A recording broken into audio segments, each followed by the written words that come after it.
Hello, I am Janice B. Gordon, the customer growth expert, and this is Scale Your Sales Podcast.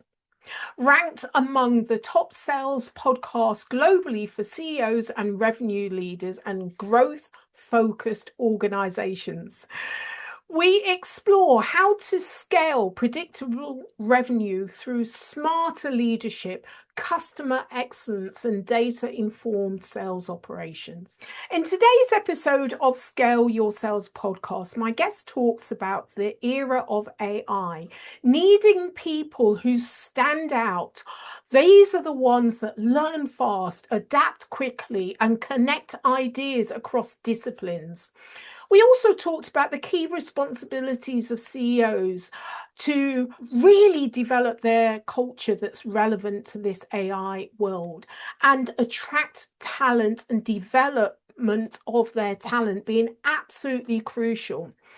We had a conversation about women in leadership and the challenges of encouraging more women into careers in tech and sales. You're going to love this conversation.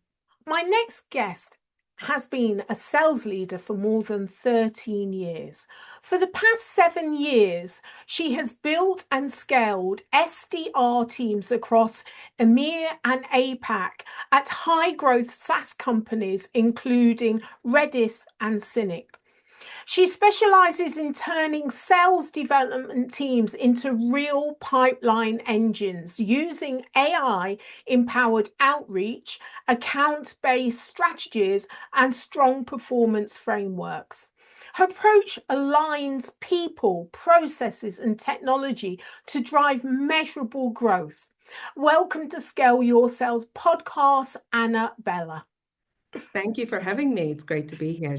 I'm really looking forward to our conversation. For the listeners and watchers, we've already done this podcast. We got straight into all of the conversation, so I'm really excited about this. So let me start with Anna. Many leaders are wondering what real leadership really means in the AI age. The analysis, predictions, and even creating faster humans, if that's possible. So from your perspective, what does genuine leadership look like in the AI world? That's a fascinating question. And this space has evolved so much just in such a short period of time. And quite honestly, I think the organizations and the leaders who are doing this really well in terms of leadership are the ones who are genuinely people-oriented. They focus on how can we make sure that our teams want to do their work, but also go the extra mile? How can we show empathy and really build an organizations where people want to come into work? They trust the organization and the leadership, and they have that vision and clarity that they need on a day-to-day basis to do their best work. I think organizations that are going to be focusing on this and not just, let's make our teams leaner, let's focus on efficiency rather than headcount, are going to be the ones that are winning, because they will use AI to amplify their processes and not necessarily try and fix broken processes in the play. They will use AI to help develop their existing talent, but also the talent that they are bringing into the organization.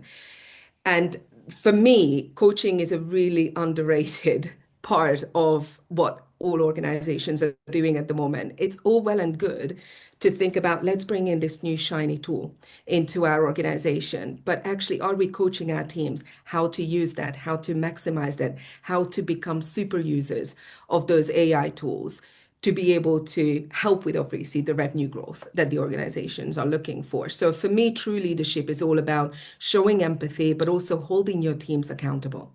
Because showing empathy is not leadership on its own. But when you mix it with accountability and pushing that ownership back to your teams as well, and holding, the leadership as accountable, just as well as you're holding your teams accountable, that's where teams are going to win. So, part of it's kind of leadership, but you've also talked about holding your teams accountable. So if professionals wanted to stand out in a new AI driven environment, Mm. what capabilities would they need to develop in themselves to be active developers or super users and really engaged with ensuring that we are working in unison with AI?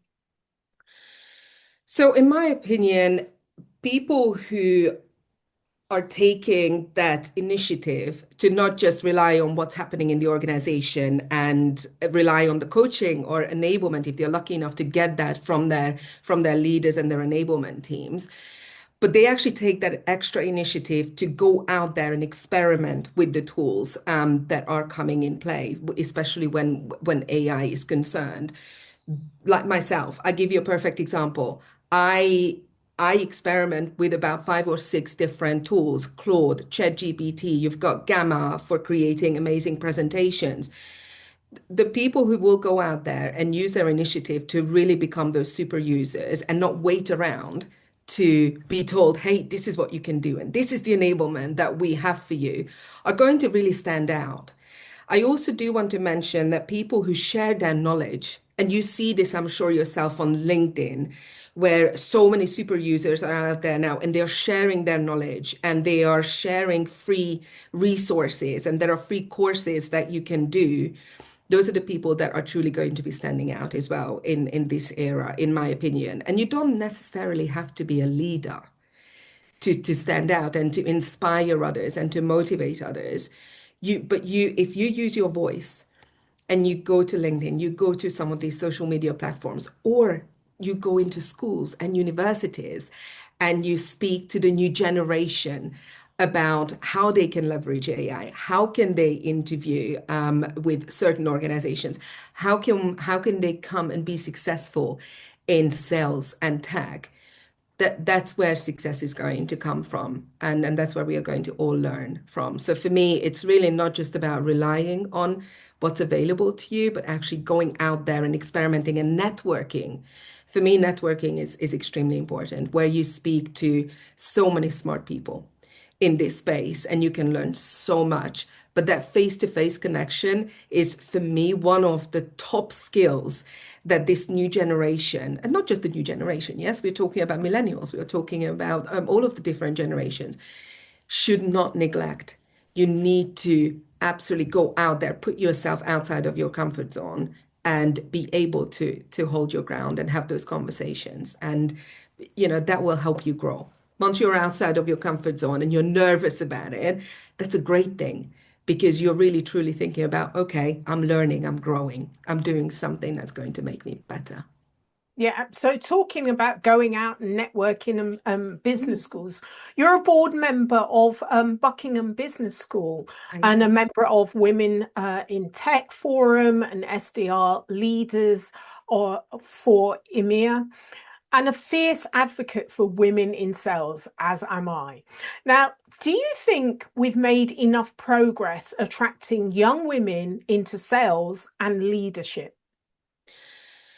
That is such an incredible topic. And you and I touched on this before we even started recording this podcast. And my answer is yes and no. I do believe that some organizations are actually doing this beautifully well at the moment. One of the biggest example for me is Darktrace. Darktrace has got their SDR universities. For example, they are inspiring women to come into the tech space and sales. They go to schools, they go to universities. They really post a lot about this on LinkedIn, and they're a huge advocate of women in sales. And I love that. So many organizations are not there yet. And I don't know whether it's to do with they don't know how to do this, or maybe they're just not quite putting this at top of mind. But from my experience, the Women in Tech Forum that is led by the most incredible woman, Angie Wokes, she is incredible bringing women together in this space.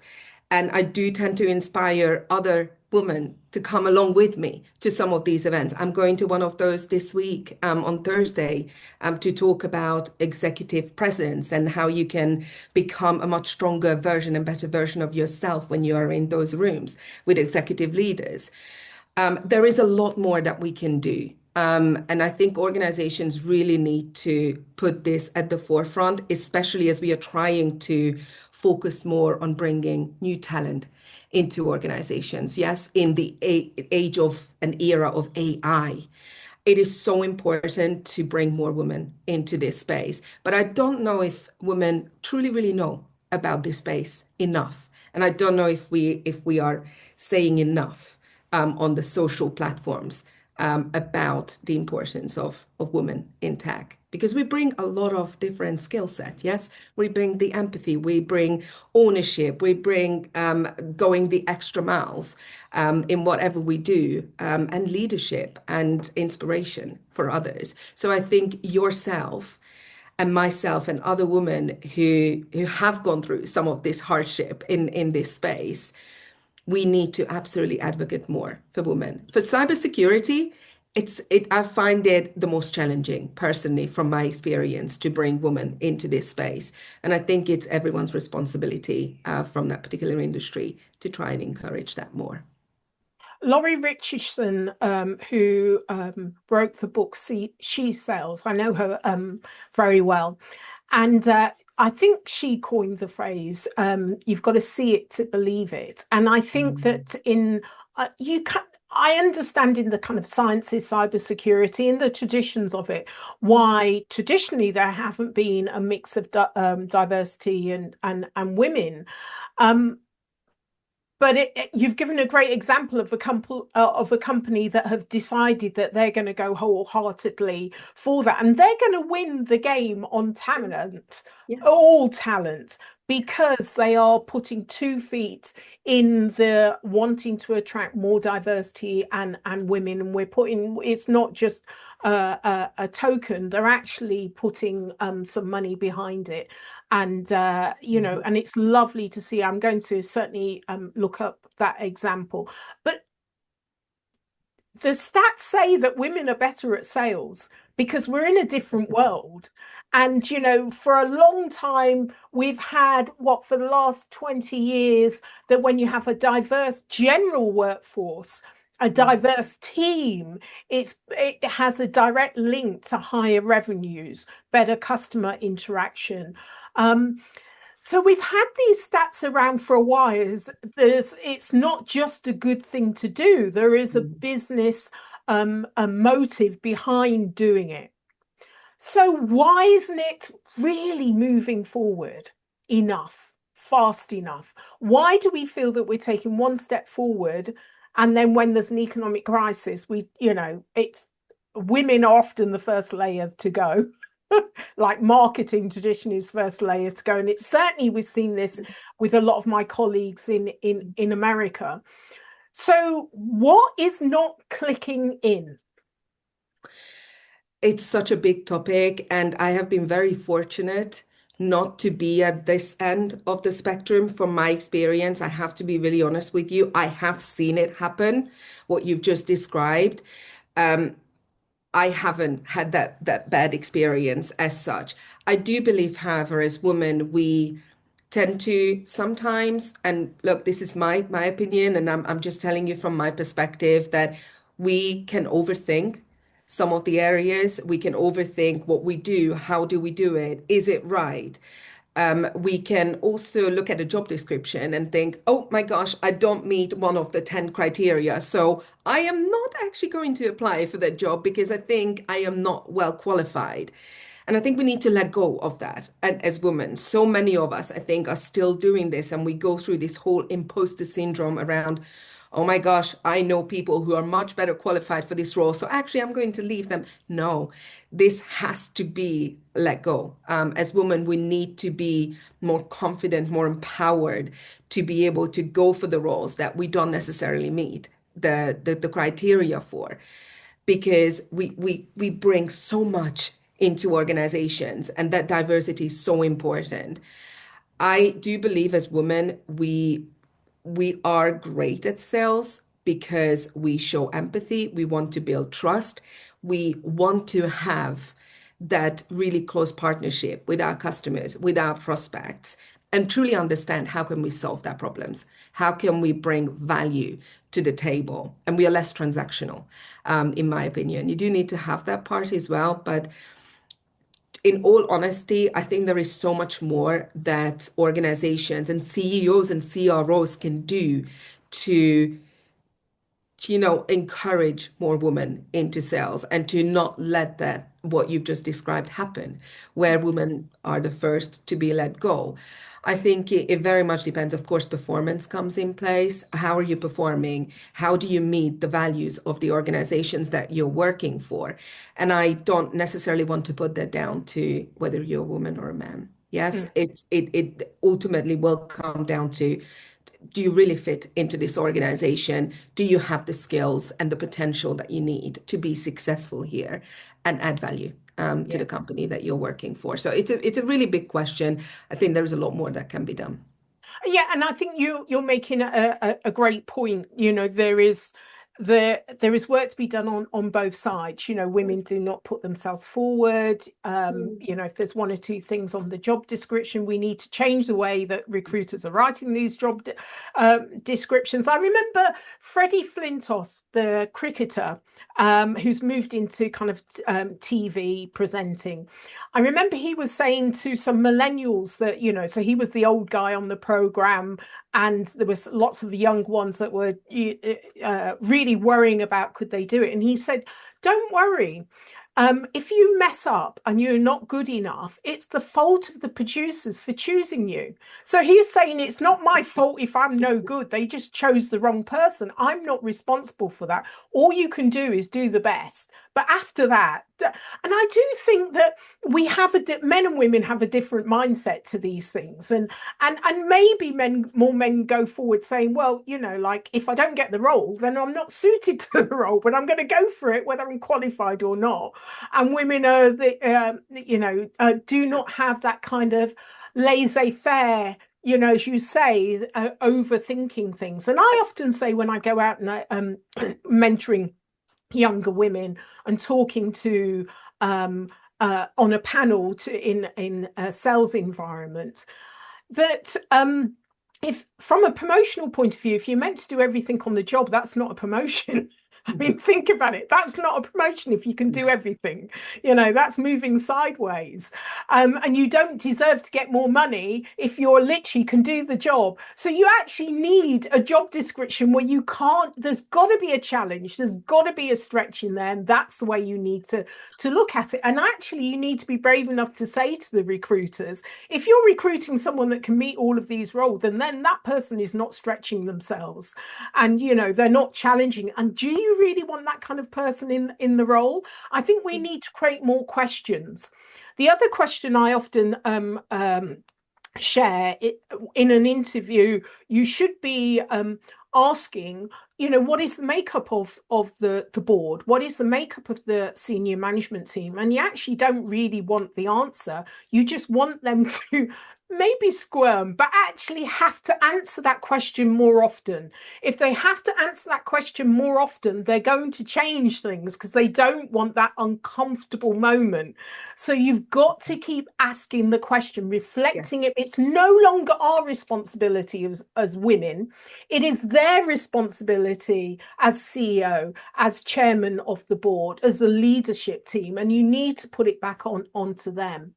And I think you bring up such great points here, and really different and enlightening points here.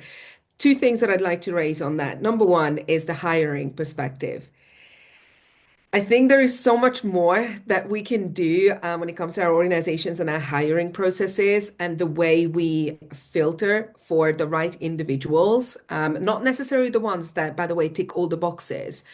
Not everyone is great at hiring. I do believe that this should be part of the onboarding of leadership when they come on board. Any manager who comes on board is, what's your hiring style? What are you checking for? This is how we do it. These are the best practices that we should be doing in terms of attracting the right talent into the organization. There is so much work that can be done on how do we actually hire for the right talent for the organization. when you're interviewing, you want to make sure that you interview with all the different stakeholders as well. So if you're a candidate, it's a mutual way. Yes, it's a mutual street. You want to make sure that they are just as much of a fit for you as you are for them. So you need to qualify them as much as they are qualifying you. But from a hiring perspective and recruitment perspective, there is, I think, a standard that needs to be set with so many of these organizations of how to hire best. What are those typical questions that you should be asking from the candidates and vice versa? Yes, and you're so right. As women, we need to be braver. We need to be making sure that we go for these roles with confidence and the belief that, yes, we can do this role. And again, the second point that you bring up, job descriptions, yes. What is it that you're expected to do day to day? In my opinion, when you're hiring, when an organization is hiring, they are neglecting two key areas. Number one, they are neglecting to have a very strong onboarding program. And I do want to point this out. And so many times I've created these onboarding programs because nothing was in place. You need to make sure that people who are coming into your organization, now that you've got the right talent and you hired them and the offer is there and it's signed and sealed, you want to make sure that these hires understand and know what is expected of them from day one for their first 60 days. Number two, you cannot neglect your already existing talent within the organization. That is the fastest way to revenue growth, when you can actually coach and enable and build on your current talent within the organization. And that brings up, of course, another area, which is retention. If you bring in that culture, if you create a positive culture where people want to work and want to come in and want to collaborate and come into the office, yes, more and more you see that with organizations, they're coming back into the office environment. You want to create that space for them where they just want to do their best work they possibly can. So you cannot neglect that. But I do also want to raise what I've just said before. You do not want to, as an individual contributor or as a leader, you don't want to rely on what the company is giving you and just wait for what they're going to give you. You also proactively have to go out to find the answers yourselves and find mentors. I've got 3 different mentors that I'm using to help me with that. Go to networking events, do what you need to do, take the extra mile to learn and become better every single day. Ah, I love that. So many excellent points. Absolutely fantastic. Like any organization, just take those points and see how you're measuring up against them, because you're absolutely right. Onboarding is absolutely key to success. It's so expensive to recruit somebody, and then we neglect the essential thing that's going to make them successful. It's crazy. Okay, so let me ask you, what should a CEO prioritize to succeed in 2026 and beyond? For me, it comes down to 3 areas, and some of it we've already touched on. It's talent acquisition, yes, in the age of AI. At the moment, the biggest strategic question for CEOs, in my opinion, right now, isn't which AI tools we should bring on board and which shiny new objects should we go after. It's important to have the right tools in place, don't get me wrong, but it's all about how do we think about the current roles that we have in the organization? Do we need to redesign them? Do we need to relook at the job description, what we've just touched on? Yes. Do we need to do a quick reorg with the teams and look at what do we really need to get to our desired goals? The incentives around human AI collaboration. Just for me, it's one of the biggest one. The companies that figure out how to make their teams and people better through AI, and as I said to you earlier, not just make the teams leaner, but make them better, make them more productive and more efficient in their day to day, will absolutely, number one, retain the top talent, and number two, will outperform in the industry. So that's number one. Number two, we mentioned the culture piece. For me, culture right now, especially with so many companies and so many products coming into the world of tech that I can see, culture is the only key differentiator for many organizations. If you have a culture, as I said, where everybody wants to come into work, they want to do their best work, they find they can collaborate with like-minded people and smart people who they can learn from day to day, it's going to make you stand out as an organization. And that also comes down to the CEOs and CROs. And you see that more and more where they post on LinkedIn about the culture. They post on LinkedIn about the values that they have within the organization. And they shout out to their teams. Those are the things that CEOs and CROs can do to really uplift their current talent, but also encourage more people to come into the organization. And then number three for me is really a big focus on multi-stakeholder selling. This is now a board level responsibility, if you ask me. With the buying cycles being much longer, especially in enterprise sales, with the buyer journey being non-linear and very different nowadays, having that alignment between the CRO, the CPO, the CMO, the CTO, all of these different stakeholders is no longer nice to have, in my opinion. It's a must. Because if you don't have that, it could cost you a lot. It can be very, very costly. So I think for me, just building organizations where people want to work in and buyers also want to trust will be a big, big differentiator for organizations. I love these 3 points: talent acquisition, culture, and kind of multi-threading kind of stakeholders. It seems to me there's one common denominator here that CEOs need to focus on. And as you say, it's not the technology. The real question around the organization is creating the right environment of talent. And that's from leadership all the way down. And even if we're in an AI world, it comes to that kind of the human edge, the talent, and keeping the talent, all that you've said. I use I'm part of one tool, OMG, where they use more of a data-informed process in order to make sure that you've got the right people in the revenue operation, in sales, in the right seats. Because 77%, I mean, they've been collecting the assessments for over 30 years. And so it's millions of assessments. They're able to analyze that data, which I find really exciting as to what is really working now for a whole, almost every single industry across the all global markets. And so it's absolutely fascinating that what we think is the success criteria and the right capabilities is often not the case. And one is, introverts are actually more successful than extroverts, but we're still recruiting more introverts because we think that's what a good salesperson will be. And there's so many of these misnomers that are leading us in the wrong directions. And CEOs that are not necessarily coming up through the sales role wouldn't know what is good, what great looks like. And that's why data is so important. And 77% of people in sales either should not be in sales or in the wrong role in sales. And that's why having the right people in the right seats makes a big difference. And also right for not only your market, but right for this era as well. How coachable, you've mentioned a lot about how coachable are they?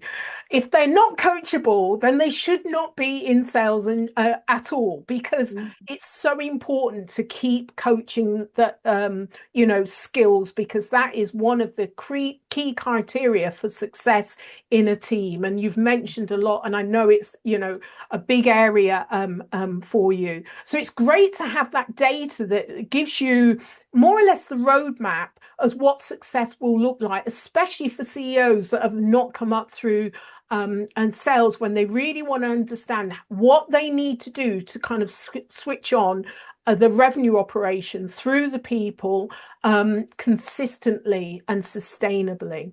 So that's why I really love this tool, but it actually hits on absolutely everything that you've said, Anna, as to what CEOs should be looking at and CROs in order to make the organization productive going forward. So I'd like to ask you what personal values, and I've seen a few of them come through here, have most influenced the way that you lead.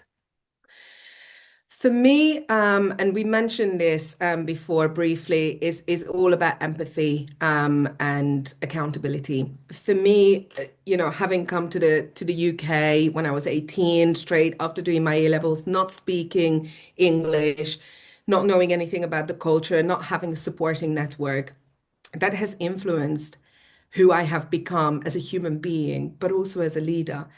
I use this to my advantage, by the way, because whilst it was really hard, I've gone through a lot of hardship and I had to work triple as hard for everything that I have now. And I still do. Yes, I still pride myself in that. Empathy has formed the biggest part for me in who I am as a person and who I am as a leader. When I see my team, my SDRs, when I see AEs struggling, or when I see another leader being overwhelmed, sitting down with them and being there and understanding that it's not always, by the way, coming down to the numbers and the performance piece. And it's not necessarily the fact that they're underperforming because, they just don't know what they're doing and they don't know how they should be doing it. But actually understanding what's going through people's mind. People are going through a lot. Yes, many people are going through a lot, and we tend to not share too much about it because we feel this is an area of weakness. I am not going to share anything because, oh my God, I'm going to, be in a really terrible position. It's okay to be vulnerable. And as a leader, we have to show a little bit more of that vulnerability. And it's so beautiful to see that so many leaders have started to do that and openly, and they come to social media and they share about their some of their struggles. Yes, not necessarily personal or professional, a bit of both. Yes. So I think we need to show and find that right balance of showing that vulnerability. But for me, empathy has been serving me very, very well for the last 12 years of my time as a leader. And I am not about to change that. I had experiences where I've been told, you're not being hard enough on the team, or you're not pushing them hard enough.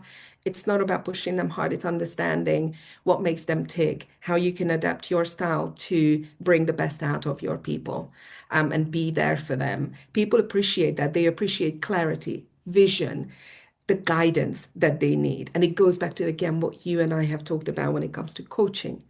It's really being great coaches. That's what we need to absolutely give to our teams and to ourselves as well to grow. So it's been a very powerful skill for me, having that empathy. And that's one of the areas that I think, if you look at leadership nowadays, and going back to your very first question, that is going to make people stand out, leaders stand out, because AI cannot take over that. AI cannot build trust with your people that you're surrounded with and you are managing. So for me, that's a true fundamental skill to have. And just put that together with accountability and driving that ownership from your team. That's when magic happens. Yes, because empathy is just a nice to have otherwise. But when you bring the accountability and when you set clear expectations for your team members, for everyone around you, that they understand what they need to do to be successful, and they don't just wait for you to continuously give them the answers, but you're asking the right questions and giving them the opportunity to actually figure it out themselves. And you know what? 98% of the time, we know the answer, yes, and they know the answer. So you need to allow your team to give you the answers, and they will know that answer. Trust me, as long as you ask the right questions. So for me, empathy is 100% has been a great skill. I love that, Anna. And as you say, we've kind of like circled around and come back. So I've absolutely loved speaking to you on Scale Your Sales podcast, and I know the listeners have as well. So how can they get hold of you? So I am very reactive when it comes to LinkedIn. So the best place is to just go and check out my LinkedIn profile and connect with me. I'm very open about my story on my LinkedIn, as you've seen it yourself. And I share a lot about who I am, as not just as a leader, but as a person, and what I've gone through and my successes. So LinkedIn is probably the best ways you can get hold of me, I would say. Excellent. Well, thank you so much for being a guest on Scale Your Sales podcast. Annabella, it's been an absolute joy. And you, Janice, lovely to meet you and talk to you. Thank you for the opportunity. Thank you. If you enjoy this episode of Scale Your Sales podcast, explore other episodes of insightful guest conversations, or watch the caption show on YouTube. Remember to subscribe so you never miss an episode filled with strategies to help you scale your sales. I love to hear your thoughts, so please share your views and leave a review on iTunes. It helps us reach more revenue generators just like you.